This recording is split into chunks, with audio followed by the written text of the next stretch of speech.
I wrote myself some notes. I'm not really following much of an outline today. I'm really going to do some teaching. Really want to talk about what Jesus is going to do this week. This is a Passion Week. Next time we meet will be sunrise. The Lord will resurrection. So we're going to talk about what between the triumphal entry into Jerusalem and the resurrection, we got a lot in between we're going to talk about of what he did, the Passion Week. Things he said, things he spoke about, stuff he talked about. On the 10th of Nisan, the Passover lamb was selected and prepared to be sacrificed. 4 days after that, the true Passover lamb is now escorted to the place where the Passover would be sacrificed. It's taken from Exodus chapter 12, verse 3 and 6, is the exact time of when the Passover was to be observed. And it's interesting that the exact time of the Passover in Exodus is also the exact time that Jesus is coming to Jerusalem. I do not believe that's coincidence. I believe that was ordained of God. For the Lord is going to be the true lamb, escorted now to the place where the Passover will be sacrificed. Taken 30 AD to be the date of crucifixion, astronomers inform us that in that year, the first day of Nisan fell on March 24th. Consequently, the 10th would be on Sunday, April the 2nd. And the 14th was reckoned from sunset of Thursday, April the 6th, to the sunset of Friday, April the 7th. Remember that 6 stands for man, 7 for God. Jesus would be crucified on the 7th day, April the 7th. All right, can I have the pictures now? Let's have the map. Let's take the map first. The map I took a picture of is in the back of my Bible. It's a Thompson Chain Reference Bible. It's one of the best study Bibles I've ever come across. And I just really want to have a picture of the map so that I can show you where in Jesus' day, while they're getting there, there are 3 valleys. The Temple Mount is what it is. It's a mount. There's the Kendron Valley is to the right of it. Mount of Olives is up here. Kendron Valley this way. The Temple Mount is where this section right here. Let's picture this as the Temple Mount, okay? Over here is the Mount of Olives. There's a valley, Kendron Valley right here. Then there's another valley called the Hindon Valley. The Dung Gate is at the end here. It's in this area here, this valley that Jesus talked about, hell being much like Gehenna. In this particular area, the city would take their stuff and burn it, and the dump was burning constantly, and that's why Jesus referred to hell being like Gehenna. He's referring to Gehenna as this valley of Hinnon, where the city dumps was on fire. So then there's another valley, Tryphosian Valley. I'm not sure I'm saying that right. I just know there is another valley over here. Valley, valley, valley. Hey, there we go. Can you all see it, or do they need to zoom it again? Okay, there's the Temple Mount. Mount of Olives doesn't show Mount of Olives. The reason I'm showing you this is because of this bridge here. That bridge is no longer there. Instead, there's a highway that comes through here.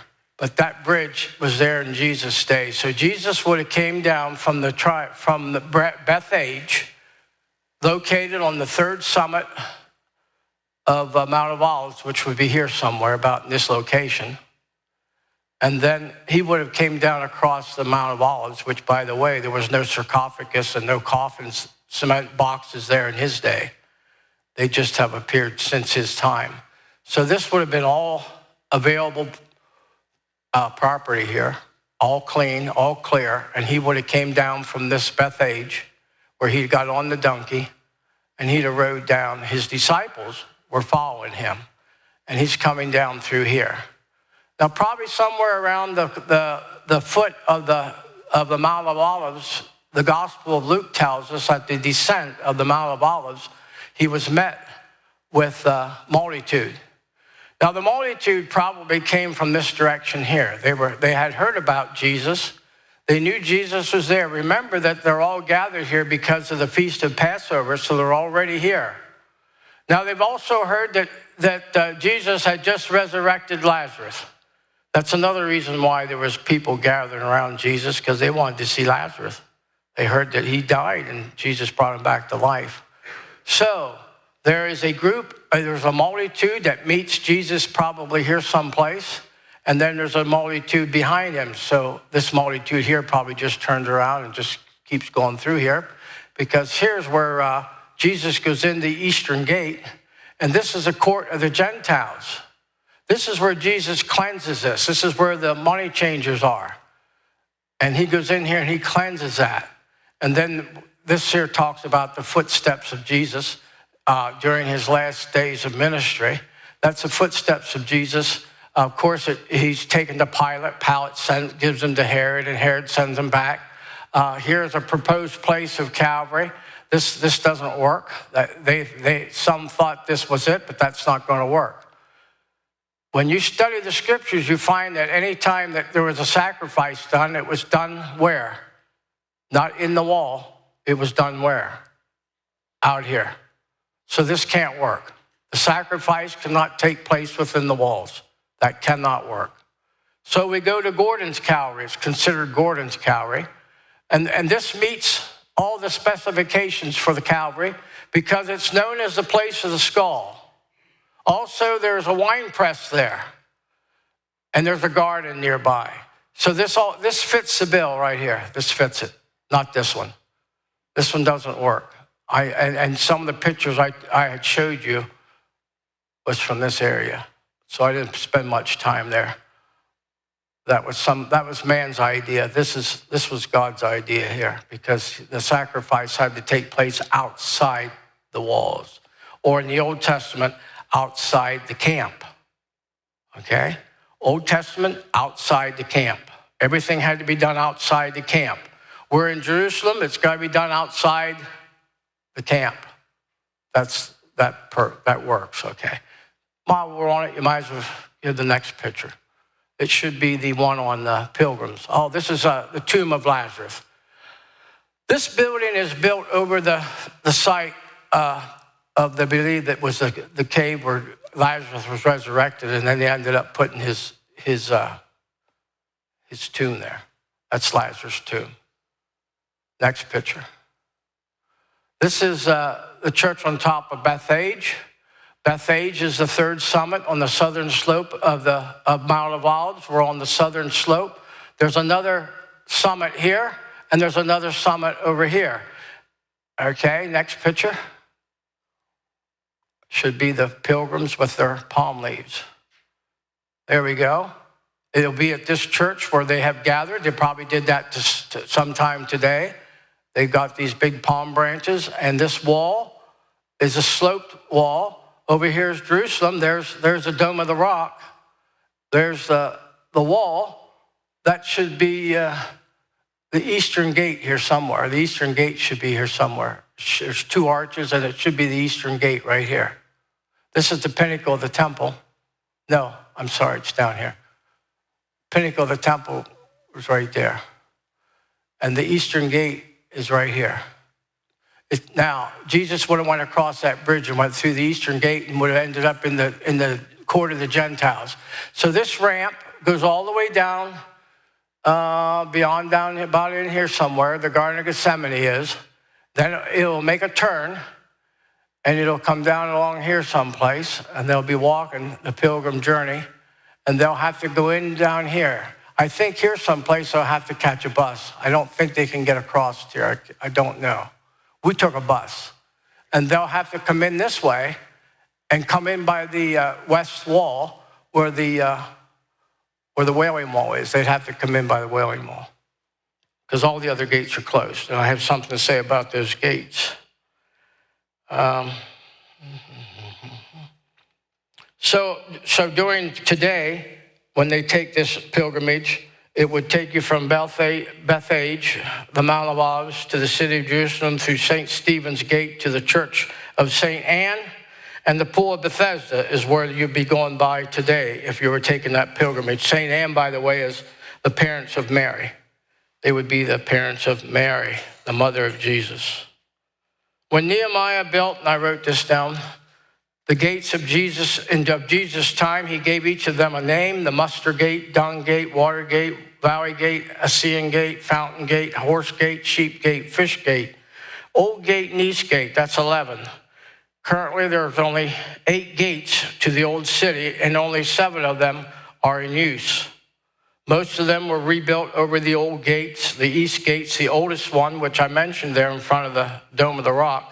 It's the oldest and is likely the one that Jesus used because it was the most direct route. It was the closest route from the Mount of Olives.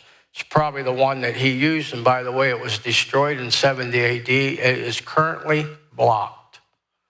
It is currently completely blocked, but not blocked hard enough for Jesus, because someday he's going to go through that. When his feet touch the Mount of Olives, there's going to be an earthquake. And when that earthquake occurs, guess what? He'll be going through right there. When that earthquake happens, he'll be going through right there. The earthquake will occur. All right, so to get a time frame, we now must go to another account. We're going to go to Mark's account. We have any other pictures? Check the next one out. Oh, okay, that's the same ramp I'm telling you about. That's the ramp that goes down in front of Mount of Olives. They're headed down, by the way, to the Garden of Gethsemane. You see those trees? That's Gethsemane. Those trees is Gethsemane. And that's the Church of Agony. In that church is where they have the stone that they believe Jesus was on that stone when he prayed. Now I want you to picture, here's what happened when they went to the Garden of Gethsemane. Now, Gethsemane was, I think, much larger than this originally. I think they probably got rid of some trees because I think it was larger than. I think Gethsemane was more like this area, this whole center. It says that Jesus went a stone throw further. So if this is Garden of Gethsemane, the first place that Jesus stopped is he left off the disciples here. He said, now will you tarry and pray with me? Tarry and pray with me. So then he went a little further, about right there in the center. And he took with him Peter, James, and John. Remember the 3 he took with him to the Mount of Transfiguration? The same 3 disciples he takes in the Garden of Gethsemane, he brings them about there. The other disciples are here. Peter, James, and John are here, and he told them the same thing. Tarry with me. And then it said that Jesus went about a stone throw further, and Jesus went by himself. So there was 3 sets here. Main disciples, Peter, James, and John, and Jesus. Okay, and that was there. Garden of Gethsemane, Church of Agony. Do we have any more pictures? Okay, that's just the front of the Church of Agony. Garden of Gethsemane is here. The oldest olive tree I took a picture of is standing somewhere right here on the other side of the church. It's the oldest one believed to have been back at the time of Jesus. Could have dated back during the time of Jesus. This is just the inside of this church, and right there's the stone. The stone is right here. That's the stone. They believe that the stone's probably as big as this is square up here, right where I'm standing. That's how big the stone is, right, square. And they believe that's where Jesus prayed, that he prayed on that stone. Who knows? Only Jesus knows. All right, let's go to Luke. We're going to go to the book of Luke now. Luke has some more information for us. We were in Matthew. This is Luke's rendering of it. Luke has some more information. Actually, Luke gives us a time frame here. He gives us a time frame. Where I want to go. All the reading there is very similar to what we read in Matthew. So we're going to go to verse 11. Mark chapter 11, verse 11. And Jesus entered into Jerusalem, into the temple, and when he had looked around upon all things, we can see there's a pause there. There's a comma, and now the evening time was come, and he went out to Bethany with the 12. All right, now that gives us a time frame. We know that Jesus taught when he was in the temple. Many times, whenever he went to the temple, he usually always was teaching. And we have some recorded, a lot of things that he was talking about. And so he is there, and he is observing what's going on in the temple. Right now, Mark said that It was close to evening. He had been there. And it says, had looked around upon all things. That's where he was observing what was going on. The next day is when he cleanses the temple. That would be Monday. Okay? This is Sunday. He entered into Jerusalem, and he's looking around, and he's seeing all the stuff going on in there that is really upsetting him. And so he knows, he said, my house shall be called a house of prayer. You've made it a place of thieves. You've made it a place of marketplace, is what he said. And he set the money changers and chased them out. He said, this house shall be called a house of prayer. According to the prophet Jeremiah spoke of it being a house of prayer. And so then that evening, he went out into Bethany with the 12.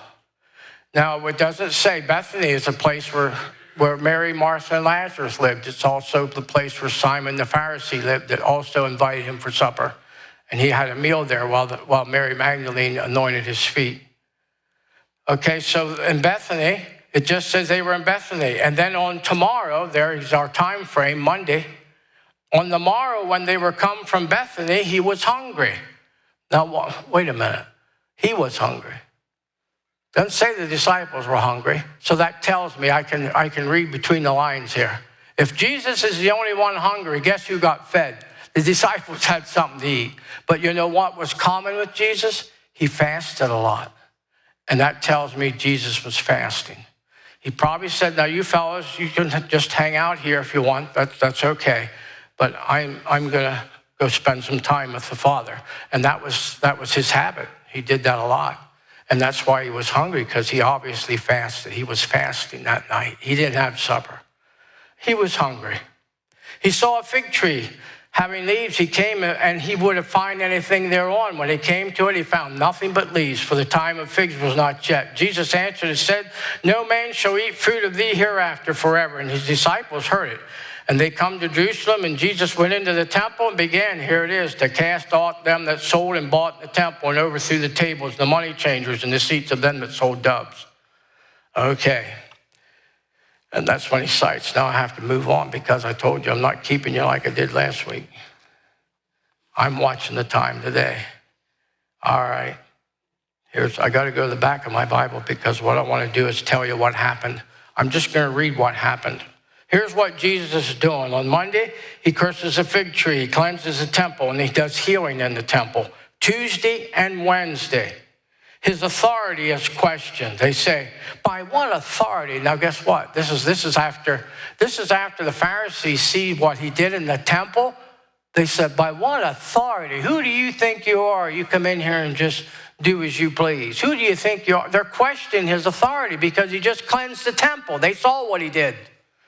Well, Jesus said, I'll ask you one question. And if you answer it, then I'll answer your question. That's how we'll do this.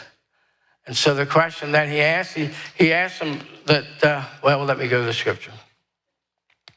I like the question. It was great. I'll have to hunt it quick for you. Oh, he said how was it that David called me Lord? How is it that David called him Lord? And yet Jesus wasn't there yet, but yet David referred to him as being Lord. How is that? And they couldn't answer the question, so they basically said, well, we can't answer that. Well, the Lord said, I can't answer yours either. All right. So we go on to Tuesday and Wednesday, the parable of the two sons, parable of the wicked husbandman, parable of the king's son, the question of the tribute money. They tried to catch him at everything. They asked these questions because they tried to catch him. Who should we give tribute to, the Pharisees said. Who should we give tribute to? They tried to catch him. They said, well, do you have a coin? They said, sure. Well, whose inscription is on the coin? It's Caesar's. Well, they said, give to Caesar's what's Caesar's, and unto God what's God's. Well, that's simple enough.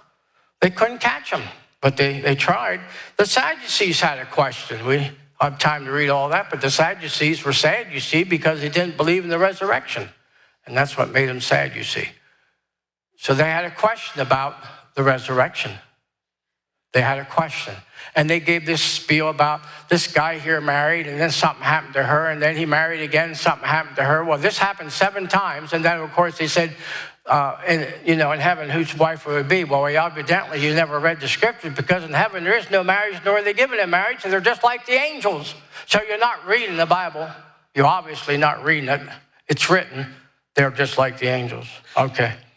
That was the Sadducees' question. The great commandment, of course, was to love the Lord thy God with all thy heart and love thy neighbor as thyself. God pronounced woes against the Pharisees. The widow's mite, remember what that was? He sat over by the treasury as he was in the temple. This all happened Tuesday or Wednesday, one of those days. And so he sat by the treasury, and this lady just threw a little bit in, and he said she gave more than all those people did because she didn't have anything. She gave what she had. That was all she had left, and she threw it in the offering. The other ones, they gave because they were able to. They could have gave a lot more, but she gave a lot more than they all did. And he made a point of saying that. Then there was the visit of the Greeks. There's a discourse on unbelief, prophecies of coming calamities. That's Matthew chapter 24. Remember, one of the disciples asked him, Lord, look at these beautiful buildings. The Lord says, listen, they are beautiful, but they don't know what's in heaven. These are shacks compared to what Jesus was used to. And so he said, but there's a time coming. He said, there'll not be a stone upon a stone here. And that prophecy came forth in 70 AD when Titus came in and burned Jerusalem. So that was the discourse on the signs and the coming events. The parable of the 10 virgins, parable of the 10 talents, a discourse on the judgment day, and the plot of the Jews and Judas. That's when Judas talks to the Jews, and Dale had that in the Sunday school class. All right, we're on Thursday now. Got to move on. Thursday, the preparation for the Passover, the Passover meal. We had that in the Sunday school class. There's strife among the disciples. Who's going to be the greatest? Boy, that's something they shouldn't have been talking about, because they don't realize you better watch what you say, because Jesus said, be careful what you ask for. The moms wanted their sons to get the best, but Jesus said, be careful what you ask for. And them disciples all died terrible deaths except John. He's the only one that lived his whole life through. Indeed, they did die terrible deaths. Washing the disciples' feet, the traitor is designated as Judas. Then there's the Lord's Supper. Our Lord's parting words, remember John 14, in my Father's house are many mansions. That's his parting words to his disciples. The parable of the true vine, the promise of the Holy Spirit, the intercessory prayer, the agony in the Garden of Gethsemane. They have the betrayal, how was he betrayed? Do I have pictures of the steps now? Okay, let's get that quick. All right. He is betrayed in the Garden of Gethsemane by a kiss, and Judas kisses him, and they say, where is he? That's King of the Jews, and he says, I am he, and the soldiers fall back. They're scared of him. And he said, I've been in the temple all this time, and you could have came and got me anytime you wanted. Now you come to me with swords and staves. I was in the temple teaching daily, and you didn't bother me. These, check the lower steps. See if we got the lower ones. This is the top step. There's the lower one. This is coming. Oh, where's my pointer at? Did I put it away already? Oh, here it is. This is Gethsemane down in here. They're coming up. This is a pathway that Jesus walked on these steps as he was arrested. And he came up these steps. Now let's take the top steps. That's going up to Caiaphas. These steps are leading to the high priest Caiaphas. Okay, next picture. The only thing that's left in Caiaphas, these are the steps I just showed you. There's no gate there. Now, that was taken at a time when they had no gate there. This is the only thing left of the palace of Caiaphas. These are holding quarters in Caiaphas' basement. They're holding quarters for prisoners until they're able to be indicted. Next picture. These are holding quarters. This is the only thing left that's in Caiaphas' place. This is in his basement. You see this here? You may not see it. Now right there. You see this? There's a hole in the rock, and there's a rope tied through there. They knocked a hole in the rock, and there's a rope there, and that's what the prisoners were tied to right there. That's the rope Jesus could have been tied to right there. He could have been held as a prisoner there. Next picture. Next. Same picture, except you see this little hole, bathroom facilities. I think that's it. All right. Interesting, isn't it? That's the only thing left in Caiaphas' palace. That's it. Remember, it was in Caiaphas' palace that Jesus was brought before him. Peter followed him. Peter and John followed him. John evidently knew Caiaphas. I don't know what kind of a relationship they had, but John knew Caiaphas. John went in with Jesus to Caiaphas, and then he came back out to Peter. Peter was just outside of Caiaphas' trial. He was warming himself. The officers had made a little fire. It was cold. Peter went to warm himself, and one of the maidens that was doorkeeper said, "You're one of them. You're one of his disciples." He said, "No, I'm not." And then he walked out of the place there to the porch, it said, and he heard the cock crow. And then another maiden came to him and said the same thing, and he denied him again. And then another maiden did the same thing, and he denied him the third time, and the cock crew again. It's that time, particularly when Jesus turned around and he was able to see Jesus. Oh, that's where he was scourged. That's the scourging stone that he was taken and scourged. Remember, he went to Pilate. Pilate couldn't find any fault with him. And they said that he was preaching and teaching from Galilee, even unto this very place in Jerusalem. And then Pilate said, "Oh, so you said he was preaching in Galilee? Is he a Galilean?" Well, then if he's a Galilean, he's under Herod's jurisdiction. So he sent Jesus to Herod. And Herod, he didn't say anything. Herod was glad to see him because he said, "I heard a lot of things about you. I was anxious to see you." He said, "I was hoping that perhaps you could do a miracle for me." Well, Jesus didn't say a word. It irritated Herod. Herod said, "Well, they say you're a king. We'll make you a king." They put a robe on him. His war soldiers made a crown for him, and they sent him back to Pilate. And it's when Pilate sentenced him. He said, "I find no fault in him." A second time, Pilate said, "I find no fault with this man." But the crowd said, "Give us Barabbas. You got to release a prisoner. Give us Barabbas. He was a man involved in sedition, and he was a murderer." They said, "Give us this man," and they gave him Barabbas, and they sentenced Jesus.